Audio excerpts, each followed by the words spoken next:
ارشاد فرمایا یا ایھا الذین آمنو، اے ایمان والوں، لا تکونوا، تم نہ ہونا، کالذین کفروا، کافروں کی طرح۔ اے ایمان والوں، تم کافروں کی طرح نہ ہونا۔ وقالوا لاخوانہم، جب کافروں نے اپنے بھائیوں کے بارے میں کہا، اذا ضربوا فی الارض، جب ان کے بھائی زمین میں سفر کرنے لگے، او کانوا غزا، یا مسلمان ہو کر انہوں نے جہاد کیا، تو وہ کافر ان کے متعلق کہنے لگے، لو کانوا عندنا، اگر یہ ہمارے پاس ہوتے، ما ماتوا، تو مارے نہ جاتے، وما قتلوا، اور قتل نہ کیے جاتے۔ غزوہ احد میں جو مسلمان شہید ہوئے، ان کے وہ بعض رشتہ دار کہ جو مسلمان نہیں تھے، کافر تھے، تو جب انہیں یہ پتہ چلا کہ غزوہ احد میں یہ مسلمان شہید ہو گئے ہیں، تو ان کے کافر رشتہ داروں نے یہ کہا کہ اگر وہ ہمارے پاس ہوتے اور اسلام میں نہ جاتے اور غزوہ احد میں شریک نہ ہوتے تو مارے نہ جاتے اور قتل نہ کیے جاتے۔ ارشاد فرمایا، لِيَجْعَلَ اللَّهُ ذَلِكَ حَسْرَةً فِي قُلُوبِهِمْ، یہ اس لیے کہ اللہ تعالی نے ان کے دلوں میں حسرت پیدا فرما دی۔ جو ہونا تھا وہ تو ہو گیا، مگر جب بندے کو صبر نہ ملے اور اس کا افسوس حسرت میں تبدیل ہو جائے تو وہ حقیقت میں آزمائش اس کے لیے مصیبت ہوتی ہے۔ اور اسی طرح کافروں کی یہ ہمیشہ عادت ہے کہ جب بھی کوئی ان میں سے مر جاتا ہے تو وہ حسرت کرتے ہیں، افسوس کرتے ہیں، اور یہ خیال کرتے ہیں کہ اگر یہ وہاں نہ جاتا تو نہ مارا جاتا۔ حالانکہ ہر ایک کی موت تصور آخرت دیتی ہے، ہر ایک کی موت یہ تصور دیتی ہے کہ اس کا وقت پورا ہو گیا، یہ دنیا سے چلا گیا۔ ہمیں چاہیے کہ ہم ایمان پر ثابت قدم رہیں، اللہ اور اس کے رسول کی فرمانبرداری کریں اور موت کی تیاری کریں۔ واللہ یحیی و یمیت، اور اللہ تعالی زندگی عطا فرماتا ہے اور وہی موت دیتا ہے۔ تو تم گھر پہ بیٹھے ہو، موت لکھی ہوگی تو وہ آئے گی۔ واللہ بما تعملون بصیر، اور اللہ تمہارے کاموں کو دیکھ رہا ہے۔ جب یہ تصور قائم ہو جائے کہ اللہ دیکھ رہا ہے، گناہوں سے نفرت بھی ہو جاتی ہے، نیکیوں پر چلنا بھی آسان ہو جاتا ہے، دل سے دنیا کی محبت نکل جاتی ہے، اور ختم قادریہ شریف کے بعد یہی پیغام دیا جاتا ہے۔ ہر اتوار کو عصر تا مغرب مسجد بہار شریعت میں جو ختم قادریہ شریف ہوتا ہے، کبھی آ کر دیکھیں۔ ختم قادریہ شریف کے بعد جب ذکر کرتے ہیں، اللہ تعالی کے مبارک ناموں کا ورد کرتے ہیں، اور جب یہ صدائیں ہوتی ہیں کہ اللہ سب سے بڑا ہے، اللہ دیکھ رہا ہے، تو کئی بھائیوں نے بتایا ان کے یہ ویوز ہیں کہ الحمدللہ کہ جب یہ وظیفہ کرتے ہیں اللہ دیکھ رہا ہے، بسا اوقات رونگٹے کھڑے ہو جاتے ہیں، آنکھوں سے آنسو جاری ہو جاتے ہیں۔ واللہ بما تعملون بصیر، اور جو تم کام کرتے ہو ان کاموں کو اللہ دیکھ رہا ہے۔ وَلَئِن قُتِلْتُمْ فِي سَبِيلِ اللَّهِ، گھر پر بیٹھ کر موت آئے، یہ کوئی ایسی شاندار کامیابی تو نہیں، لیکن اگر موت اللہ کے راستے میں آئے تو کتنی بڑی کامیابی ہے۔ وَلَئِن قُتِلْتُمْ فِي سَبِيلِ اللَّهِ، اور اگر تم اللہ کے راستے میں قتل کر دیے جاؤ، او متم، یا مر جاؤ، انتقال کر جاؤ، کہ میدان جنگ میں پہنچنے سے پہلے ہی راستے میں بیماری سے انتقال کر جاؤ، لیکن نکلے ہو اللہ کے راستے میں، لَمَغْفِرَةٌ مِّنَ اللَّهِ، ضرور اللہ کی طرف سے تمہارے لیے مغفرت کی بشارت ہے۔ وَرَحْمَةٌ اور رحمت کی بشارت ہے، خَيْرٌ مِّمَّا يَجْمَعُونَ پوری کائنات کی دولت جو بھی ہے اس سے یہ بہتر اور افضل ہے۔ خیرٌ بہتر ہے، اللہ کی رحمت، اللہ کی مغفرت بہتر ہے، مما اس سے جو یجمعون وہ جمع کرتے ہیں۔ ساری دولت سے اللہ کی رحمت افضل و اعلیٰ ہے۔ اللہ اپنی طرف سے ہمیں مغفرت اور اپنی رحمت عطا فرمائے۔ وَلَئِن مُتُّمْ اور اگر تم انتقال کر جاؤ راہ خدا میں، او قتلتم یہ شہید کر دیے جاؤ، لَإِلَى اللَّهِ تُحْشَرُونَ ضرور تم اللہ ہی کی طرف لوٹائے جاؤ گے۔ تو پھر گھبرانا کیا جب اللہ تعالیٰ مغفرت بھی عطا فرمائے گا، رحمت بھی عطا فرمائے گا، اور یہاں دنیا سے لوٹ کر جاؤ گے اللہ کی بارگاہ میں، تو پھر موت سے کیا گھبرانا؟ یہی تو وجہ ہے کہ بزرگان دین شہادت کی تمنائیں کیا کرتے۔ حضرت عمر رضی اللہ تعالیٰ عنہ ہر نماز کے بعد دعا کرتے، ہمیں بھی یہ دعا کرنی چاہیے، اور ہم اس طرح دعا کرتے ہیں، اللہم ارزقنا شہادتاً فی سبیلک، اے پروردگار اپنی راہ میں ہمیں شہادت کی موت عطا فرما، واجعل موتنا فی بلد حبیبک صلی اللہ علیہ وسلم، اے پروردگار تیرے حبیب کریم صلی اللہ علیہ وسلم کی شہر مبارک میں مرنا نصیب فرما۔ جب ایران پر مسلمانوں کی جنگ ہوئی تو ایران کی فوج کا سپہ سالار رستم تھا، تو حضرت سعد بن ابی وقاص رضی اللہ تعالی عنہ نے اسے خط لکھا، اور ایرانی فوج اس وقت فارس کہلاتا تھا یہ علاقہ، اور یہ اس وقت دنیا کی سپر پاوروں میں سے کہلاتے تھے۔ تو حضرت سعد بن ابی وقاص نے خط میں یہ لکھا کہ اے رستم، تم ہماری فوج کا مقابلہ نہیں کر سکتے، تم دنیا کی مرغوب سے مرغوب چیزوں سے جو محبت کرتے ہو، اس سے زیادہ ہمارے فوجیوں کو شہادت کی موت کی تمنا ہے۔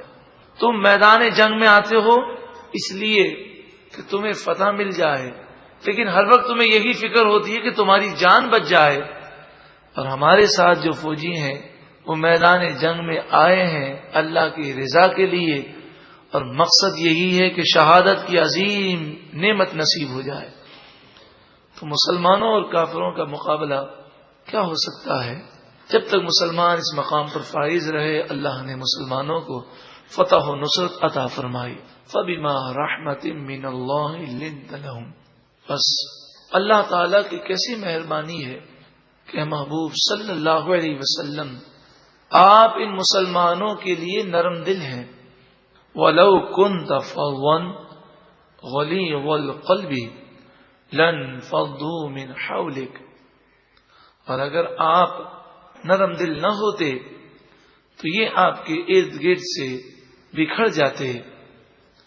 فَاعْفُ عَنْهُمْ بس آپ ان سے درگزر فرمائیے۔ نبی کریم صلی اللہ علیہ وآلہ وسلم میدان احد میں دیکھ رہے ہیں کہ مسلمان جنگ چھوڑ کر بھاگ رہے ہیں، نبی کریم صلی اللہ علیہ وآلہ وسلم نے غضب نہیں فرمایا، بلکہ اللہ تعالی سے مغفرت کی دعائیں مانگی۔ تو مسلمانوں کو یہ نعمت بتائی جا رہی ہے کہ تم کتنے خوش نصیب ہو کہ تمہیں وہ نبی ملے ہیں جو رحمت للعالمین ہیں، جنہیں اللہ تعالی نے رحمت بنا کر بھیجا ہے۔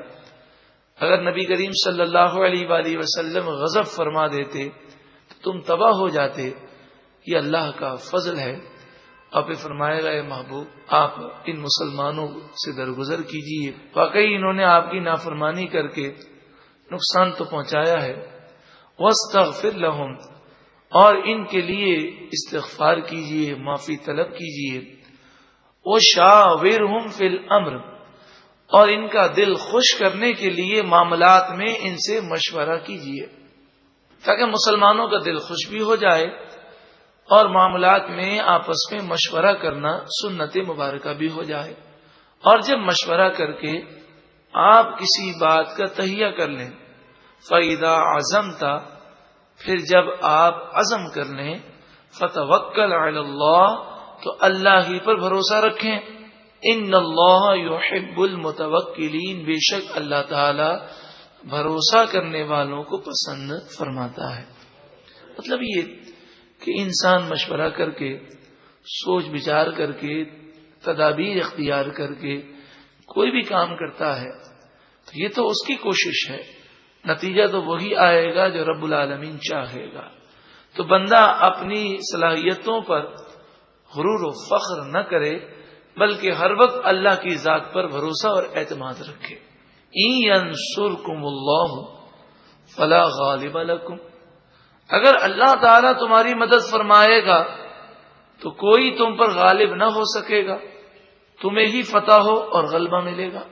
وَإِن يَخْذُلْكُمْ اور اگر اللہ تعالیٰ تمہیں بے یار و مددگار چھوڑ دے گا، تمہیں ذلیل و رسوا کر دے گا، اللہ کی بارگاہ سے تم دور کر دیے جاؤ گے، فَمَنْ ذَا الَّذِي يَنْصُرُكُمْ مِنْ بَعْدِهِ تو بتاؤ اللہ کے بعد تمہاری کون مدد کرے گا. تو پھر اللہ ہی کی بارگاہ میں جھکے رہو، تقوی اور پرہیزگاری اور صبر کے دامن کو مضبوط تھامو. جب اللہ مدد فرمائے گا تو کوئی تمہارا کچھ بگاڑ نہ سکے گا. وَعَلَى اللَّهِ فَلْيَتَوَكَّلِ الْمُؤْمِنُونَ اور اللہ ہی پر مومنوں کو بھروسہ کرنا چاہیے. وَمَا كَانَ لِلنَّبِيٍّ أَن يَغُلَّ نبی کے بارے میں یہ بدگمانی ہو ہی نہیں سکتی کہ کوئی نبی اللہ کے کسی حکم کو چھپائے. وَمَن يَغْلُلْ ایک قاعدہ بیان کیا جا رہا ہے کہ جو امانت میں خیانت کرے اور جو باتوں کو، گواہیوں کو، ثبوت کو چھپائے اس کا انجام کیا ہوگا. وَمَن يَغْلُلْ اور جو کوئی خیانت کرے اور چیزوں کو چھپائے، یأتی بما غل یوم القیامہ جس چیز کو اس نے چھپایا ہے قیامت کے دن اسے لے کر آئے گا. ثم پھر توفی کل نفس ما کسبت ہر جان کو پورا پورا بدلہ دیا جائے گا جو اس نے کمایا. اچھائی کا بدلہ اچھا ہے اور برائی کا بدلہ سخت عذاب ہے. وَهُمْ لَا يُظْلَمُونَ اور ان پر ظلم نہ کیا جائے گا. أَفَمَنِ اتَّبَعَ رِضْوَانَ اللَّهِ کیا جو اللہ کی رضا مندی پر چلے، جس کی زندگی اللہ کی رضا کو حاصل کرنے میں صرف ہو جائے وہ، اور کمم باء بسخط من اللہ دوسرا وہ شخص کہ جس نے گناہ کر کر کے وہ اللہ کی ناراضگی کا مستحق ہو گیا. کیا یہ دونوں برابر ہو سکتے ہیں؟ وَمَأْوَاهُ جہنم جس سے اللہ ناراض ہو گیا اس کا ٹھکانہ جہنم ہے. وَبِئْسَ الْمَصِيرُ وہ بہت ہی بری جگہ ہے پلٹنے کی.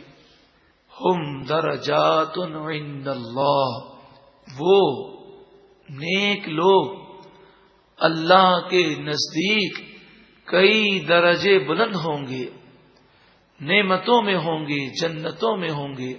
واللہ بصیر بما یعملون اور اللہ ان کے کاموں کو خوب دیکھ رہا ہے، اللہ دیکھ رہا ہے.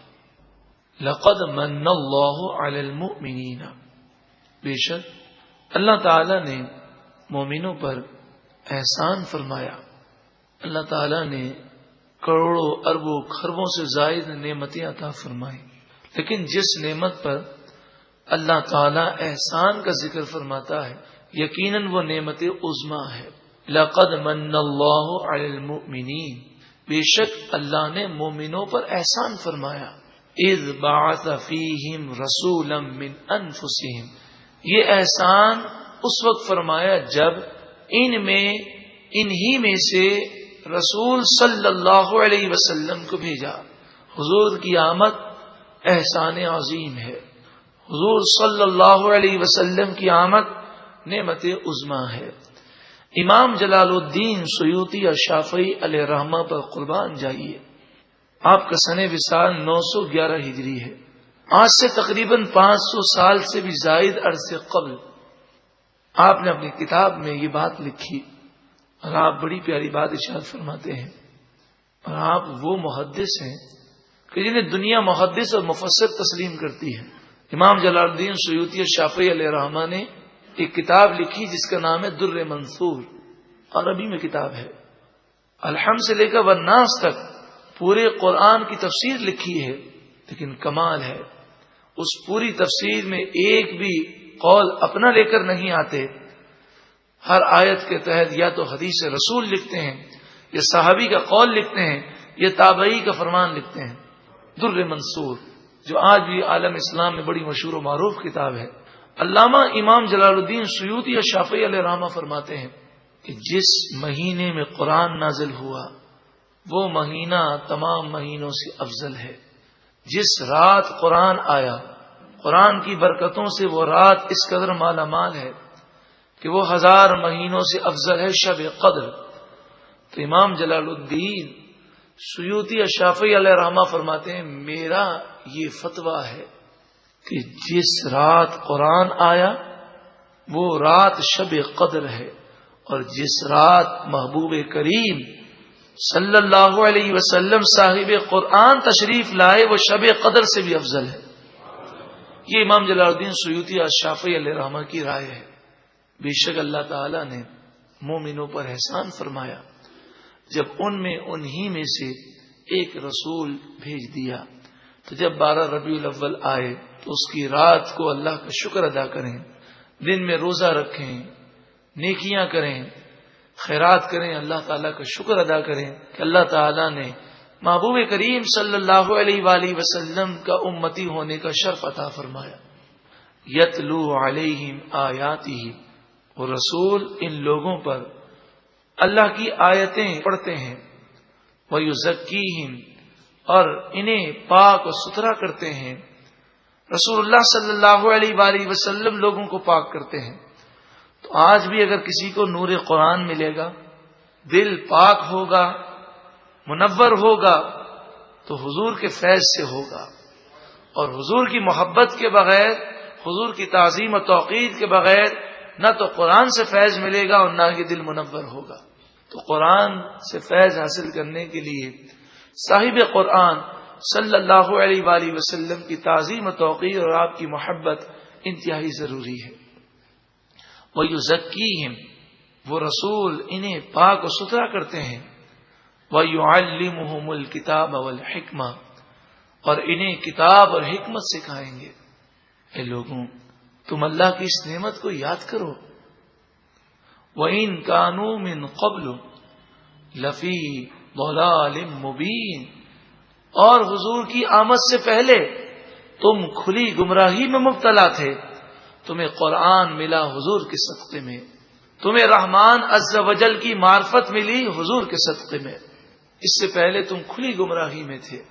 اولما اصابتکم مصیبۃ قد اصبتم مثلیھا، اے مسلمانوں، غزوہ احد میں جب تم پر مصیبت آئی تو یہ خیال کرو کہ تم غزوہ بدر میں کافروں کو دگنی تکلیف پہنچا چکے ہو۔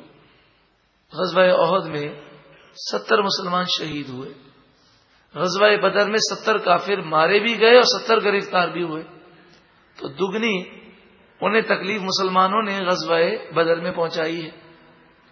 اور پھر غزوہ احد کا انجام یہ ہے کہ مسلمانوں کو فتح مل گئی، اور غزوہ بدر کا انجام یہ ہے کہ کافروں کو ایسی شکست ہوئی کہ وہ پیٹ پھیر کر بھاگے ہیں۔ تو اے مسلمانوں، تم غزوہ احد کے رنج میں مبتلا ہو کر حوصلے پست مت کرنا۔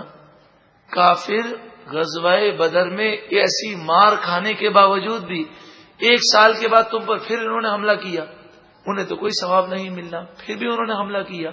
تو تمہارے حوصلے بہت بلند ہونے چاہیے، جو ہوا اس پر اپنے حوصلے پست نہ کرو، اللہ کی راہ میں دوبارہ لڑنے کے لیے تیار رہو۔ تو اب غزوہ احد میں جو مصیبت آئی، جو پریشانی آئی، قل تم انا ھذا، تم کہتے ہو یہ کیوں آئی؟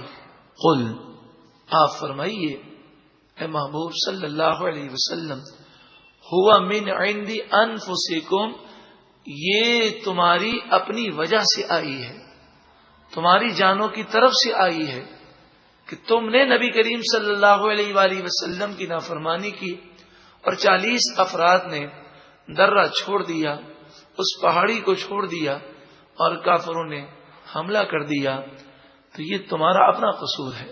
ان اللہ علی کل شیء قدیر، بے شک اللہ تعالی ہر چاہت پر قادر ہے۔ اب غزوہ احد میں جو پریشانی آئی اس کی حکمت کا بیان ہے کہ اس پریشانی میں اور حکمتوں کے ساتھ یہ حکمت بھی ہے، وما اصابکم یوم التقى الجمعان، جس دن دو لشکر آپس میں ٹکرائے غزوہ احد کے دن، اس وقت تم پر جو مصیبت آئی، جو پریشانی آئی، فبإذن اللہ، وہ اللہ کے اذن سے آئی، وَلِيَعْلَمَ الْمُؤْمِنِينَ، اور اس لیے آئی تاکہ اللہ تعالی مومنوں کی پہچان کرا دے۔ وہ غزوہ ہے جس میں مومن اور منافق کی پہچان ہو گئی۔ وَلِيَعْلَمَ الَّذِينَ نَافَقُوا، اور اس لیے آئی تاکہ اللہ منافقوں کی بھی پہچان کرا دے۔ وَقِيلَ لَهُمْ تَعَالَوْا، جب ان منافقوں سے کہا جائے آ جاؤ، ہمارے ساتھ آؤ، قاتلوا فی سبیل اللہ او ادفعوا، اللہ کی راہ میں لڑو یا کافروں کو ہم سے دور کرو، تو منافق جہاد کے لیے نہ آئے، کچھ آ کر بھاگ گئے۔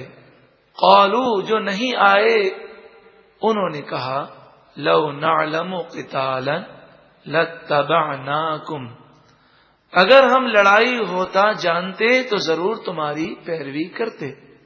تم میں اور کافروں میں کوئی مقابلہ ہی نہیں ہے، جا کر مرنا ہے یا گرفتار ہو جانا ہے، تو ہمیں کوئی مقابلہ لگتا نہیں ہے، لڑائی ہوتی بھی محسوس ہوتی نہیں ہے، تو ہم تو اسے خودکشی سمجھتے ہیں، ہمیں اس میں نہیں آنا۔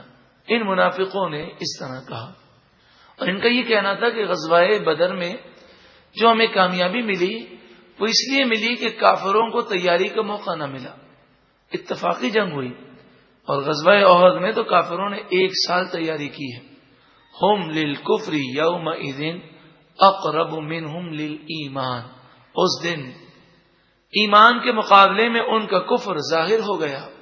یقولون بافواہہم ما لیس فی قلوبہم، وہ اپنے منہ سے وہ بات کہتے ہیں جو دل میں نہیں ہے، دل میں تو نفاق ہے اور منہ سے کہتے ہیں مسلمان ہیں۔ واللہ اعلم بما یکتمون، اور اللہ خوب جانتا ہے جو وہ چھپاتے ہیں۔ الذین قالوا لاخوانہم، وہ لوگ جنہوں نے اپنے بھائیوں سے کہا، وقعدوا، اور خود بیٹھے رہے، یہ منافقین ہیں جو جہاد میں نہ گئے بلکہ مسلمانوں کو روکنے کی کوشش کی، تو ان کے بعض رشتہ دار مسلمان جنگ میں گئے اور شہید ہو گئے، تو ان کے متعلق انہوں نے کہا، لو اطاعونا، اگر وہ ہماری بات مانتے، ما قتلوا، تو قتل نہ کیے جاتے، مارے نہ جاتے، ہماری بات مانتے، ہم نے تو منع کیا تھا کہ مقابلہ تو ہے ہی نہیں، کہاں ہماری طاقت کہاں کافروں کی طاقت، یہ تو خودکشی ہے، تو ہم نے تو منع کیا، مگر یہ نہ مانے، اگر بات مان لیتے تو مارے نہ جاتے۔ قرآن مجید فرقان حمید نے ارشاد فرمایا، قل، اے محبوب آپ فرمائیے، فَادْرَؤُوا عَنْ أَنفُسِكُمُ الْمَوْتَ، اے منافقوں تم اپنے آپ کو موت سے بچاؤ، اپنی جان سے موت کو دور کر کے بتاؤ، ان کنتم صادقین، اگر تم سچے ہو، جب جس وقت تمہاری موت لکھی ہے وہ آ کر رہے گی، چاہے میدان جنگ میں ہو چاہے گھر پہ ہو، تو تم اپنے آپ کو موت سے نہیں بچا سکو گے۔ مفسرین فرماتے ہیں یہ کہنے والے منافقین کی تعداد 70 تھی۔ حدیث پاک میں فرمایا گیا کہ جب انہوں نے یہ بات کہی اور یہ آیت نازل ہوئی، نبی کریم صلی اللہ علیہ وآلہ وسلم نے یہ آیت انہیں سنا دی، اور اسی دن یہ 70 منافقین بغیر کسی ظاہری سبب کے مر گئے۔ اب دیکھیے مفسرین بڑی پیاری بات ارشاد فرماتے ہیں، فرماتے ہیں 70 وہ مسلمان تھے جو غزوہ احد میں انتقال یعنی شہید ہو گئے تھے، اور 70 منافقین اس طرح مرے تھے، دونوں کی روح تو نکلی تھی، مگر فرق یہ ہے کہ وہ شہادت کی عظیم رتبے پر فائز ہوئے اور یہ ذلیل و رسوا ہو کر مردار موت مرے، نفاق کی موت مرے۔ تو یہی تمنا ہے کہ اللہ تعالی ایمان و عافیت کے ساتھ مسلمانوں کو، ہم سب کو شاندار اور رشک بھری موت عطا فرمائے، شہادت کی موت عطا فرمائے۔ تو موت سے کیا ڈرنا؟ یہ فرمایا گیا کہ ان سے یہ کہا گیا کہ تم اپنی موت کو دور کرو، اور حدیث میں فرمایا گیا کہ وہ اپنی موت کو دور نہ کر سکے، 70 مارے گئے۔ اب یہ تو ہلاک و برباد ہو گئے، لیکن جو 70 مسلمان شہید ہو گئے ان کا مقام قرآن نے آگے بیان کیا، وَلَا تَحْسَبَنَّ الَّذِينَ قُتِلُوا فِي سَبِيلِ اللَّهِ أَمْوَاتًا، جو اللہ کے راستے میں مارے جائیں تم انہیں مردہ گمان بھی مت کرنا۔ دوسرے بارے میں فرمایا مردہ کہنا مت، تو کوئی یہ سمجھ سکتا تھا شاید کہنا منع ہے لیکن ہم گمان تو کر سکتے ہیں تو مردہ، فرمایا انہیں کہنا بھی نہیں اور انہیں مردہ سمجھنا بھی نہیں، بل احیاء، وہ بلکہ وہ زندہ ہے۔ جب قرآن شہیدوں کو زندہ قرار دے پھر بھی کوئی مردہ کہے یا مردہ سمجھے تو بتائیے وہ قرآن پر عمل پیرا ہے؟ ہرگز نہیں ہے۔ اور جب شہید زندہ ہے تو شہید سے اعلیٰ مقام ہے صدیقین کا، اور اس سے اعلیٰ مقام ہے انبیاء کا، انبیاء سے اعلیٰ مقام ہے رسولوں کا، رسولوں میں اعلیٰ مقام ہے سید الرسل، سید عالم صلی اللہ علیہ وسلم کا۔ اب بتائیے کوئی کتنا بڑا نادان ہوگا کہ جو نبی کریم صلی اللہ علیہ وآلہ وسلم کے متعلق ایسی نازیبا باتیں کہے۔ شہید بھی زندہ ہے، اور شہید سے جو اعلیٰ مقام پر فائز ہیں وہ بھی زندہ ہیں۔ ان آیات کی تفاسیر میں علماء اس پر متفق ہیں، بل احیاء، بلکہ وہ زندہ ہیں، انہیں نہ مردہ کہنا ہے نہ مردہ سمجھنا ہے۔ عند ربہم یرزقون، اپنے رب کے پاس وہ روزی پاتے ہیں، انہیں روزی دی جاتی ہے۔ فریحین بما آتاہم اللہ من فضل، وہ خوش ہوتے ہیں ان نعمتوں پر جو اللہ نے انہیں اپنے فضل سے عطا فرمائی۔ فرمایا کہ شہید کا جسم تو قبر میں ہوتا ہے، اس کی روح جنت کے میوے کھاتی ہے۔ وَيَسْتَبْشِرُونَ بِالَّذِينَ لَمْ يَلْحَقُوا بِهِمْ مِنْ خَلْفِهِمْ، اور وہ خوشی مناتے ہیں ان لوگوں کی جو ان کے بعد آنے والے ہیں ابھی ان سے ملے نہیں ہیں۔ یعنی جب وہ شہید ہو گئے تو انہیں اس بات کا علم دیا گیا کہ تمہارا فلاں فلاں بھائی بھی اللہ کی راہ میں شہید ہوگا، تو وہ اس کے استقبال کی تیاری کرتے ہیں اور اس کی خوشی مناتے ہیں کہ وہ بھی شہید ہو کر ہمارے پاس آئے گا۔ اللہ خوف علیہم ولا ہم یحزنون، اور اس بات کی خوشی مناتے ہیں کہ ان پر نہ کوئی خوف ہے اور نہ وہ غمگین ہوں گے۔ یستبشرون بنعمت من اللہ وفضل، وہ خوشی مناتے ہیں اللہ کی نعمت اور اللہ کے فضل پر۔ وَأَنَّ اللَّهَ لَا يُضِيعُ أَجْرَ الْمُؤْمِنِينَ، اور بے شک اللہ تعالی مومنوں کے اجر کو ضائع نہیں فرماتا۔